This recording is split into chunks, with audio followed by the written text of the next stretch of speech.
Tony Gonsolin on the mound for you tonight, and I'm just curious what you believe the effect is in a positive way for guys like Tony, Dustin, and Julio, knowing that they can just go out there without, the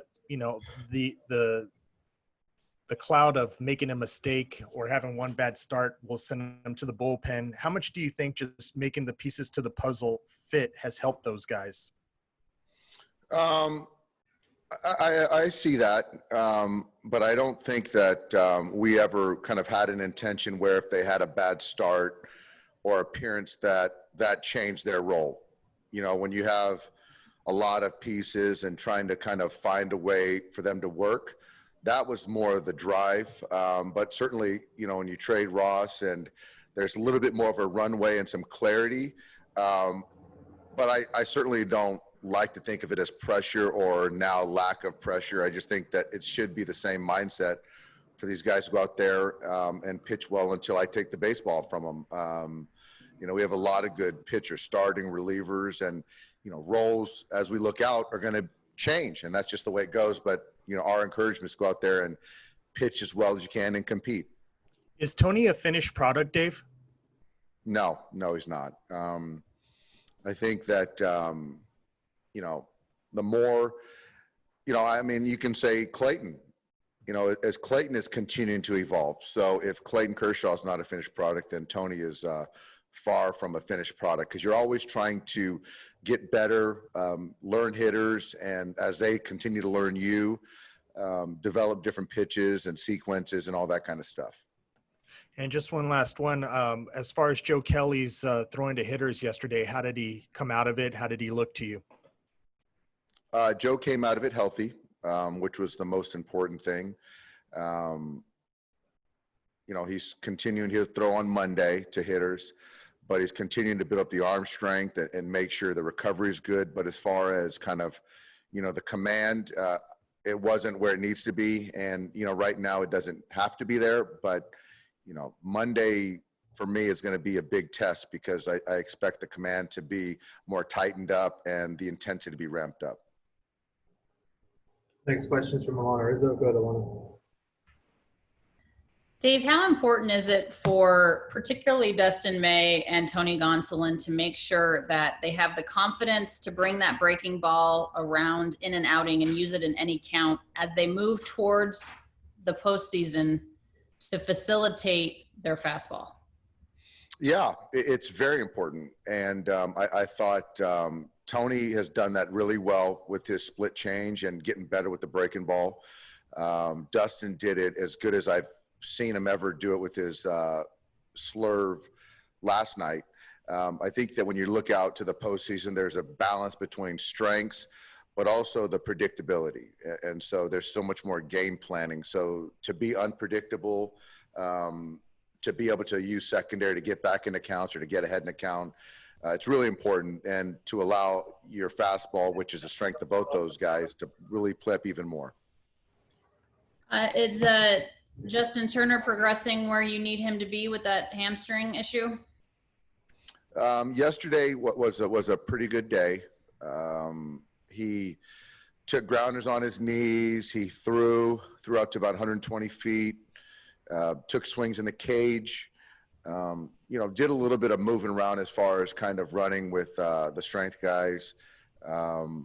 So today was better than 2 days ago, or yesterday was better than 2 days ago. But, you know, when he's ready, it's a day-to-day. I know he's on the IL, but it's a day-to-day thing. And then when we feel that Justin's ready to be activated, he'll be activated. So I just don't know, you know, when that's going to be.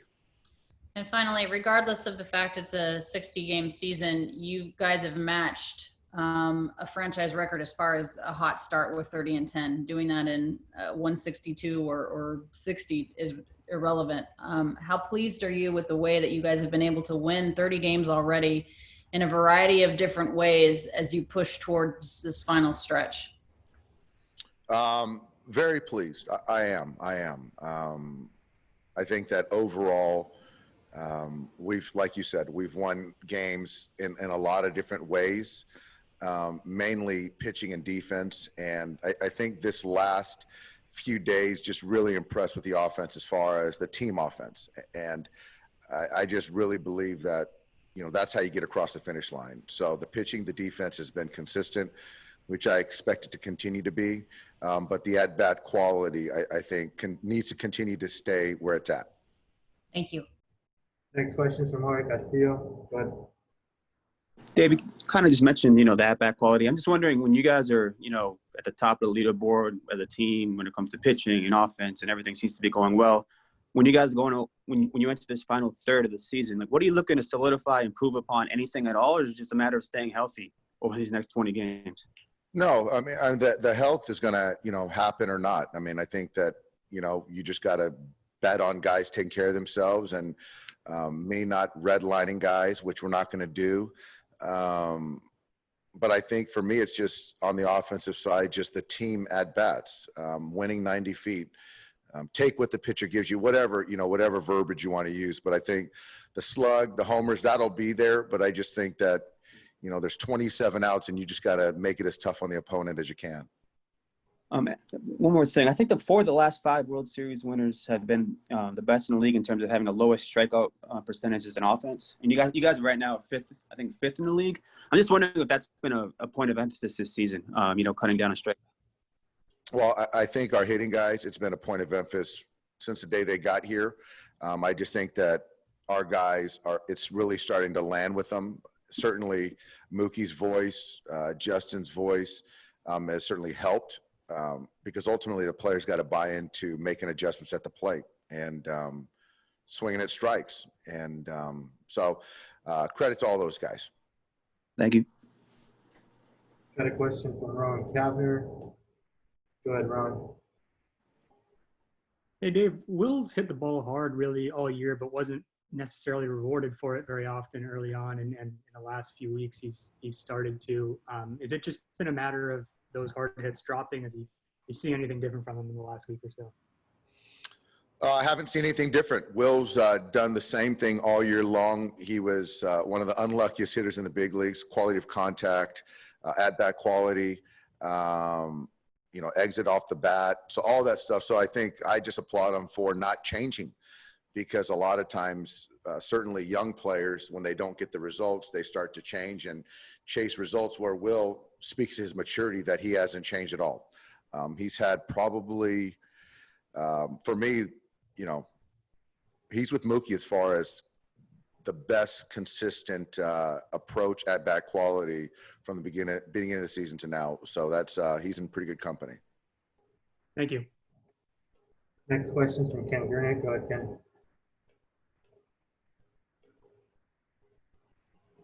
Dave, Lux has had throwing problems in the past. Last night on the double play, it seems like when he doesn't think at all, he just throws it. It's right on target. But it seems like the more time he has, the more off target those throws are. Are you seeing that, and anything being done about that? Yeah, I just think that, I think that Gavin's done a really good job over the last couple of years of cleaning that up. Last night there was a double play kind of spiked, and that's when a guy's kind of, bearing down on him. And the other play was a bang, bang play, trying to just get it to not overthrow it. So he kind of threw it low, and we couldn't make the play at first base. So I think Gavin's done a really good job. So for me, it's not a concern. Okay, thanks. Yep. Got time for one more. Go ahead, Bill. Dave, the first 2 games back from the lat injury, Bellinger's been at first base. Haven't seen the lineup yet today, but is there a reason you're playing him there since he's come back? No, he's in center field today. I think the reason is we don't have JT, and so I'm trying to, get Eddie in there once in a while, but I want to use other guys as well. So just kind of the configuration of the lineup, it's kind of been that way. I've got Jock DH in today, so Cody will be out there. He's a center fielder, especially, when Justin gets back too. And going back to Will Smith, he's really taken a giant step forward in terms of strike zone management this year. His swing rate outside the zone is really dropped considerably. His walk rate is up. What do you see him doing that's produced that? I don't want to speak to the mechanics, but I just think that there's just a calmness in the batter's box, whether it's right with velocity or a lefty who's going to kind of nibble. It's a consistent approach. He understands what he needs to do, what he wants to do, and he sticks to it. And just not chasing results as far as getting disappointed. He's just got a good heartbeat and a consistent pulse. So it's a really quick maturity for me in less than a calendar year for Will. It is very unusual for a young hitter to make that kind of progress at such a young age. Did you see, last year, could you tell he had a real good feel for the strike zone? I did, but not to this degree or this length of consistency. So, I understand the sample is still certainly small, but he's really shown a lot of consistency. And I just think this is who he is and should continue to be this type of player. Thanks, Dave. Yep. Thanks, everybody. Thanks, Dave.